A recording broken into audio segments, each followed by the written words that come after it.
આ વિડીયો હાલ તો સોશિયલ મીડિયામાં ખૂબ જ વાયરલ થઈ રહ્યો છે।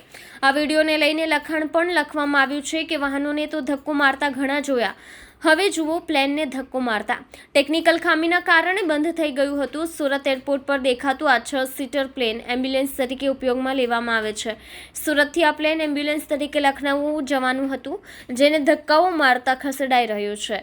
એરપોર્ટ ગ્રાઉન્ડ સ્ટાફના કર્મીઓ દ્વારા પ્લેનને ધક્કો મારવામાં આવી રહ્યો હતો। એર એમ્બ્યુલન્સમાં ટેકનિકલ ખામીના કારણે બંધ થઈ ગયું હતું। પ્લેનને પાર્કિંગ સાઇટ પર ખસેડવામાં એરપોર્ટના કર્મીઓને ધક્કો મારવો પડ્યો હતો, જેનો વિડીયો કોઈએ કેમેરામાં કેદ કરી લીધો હતો।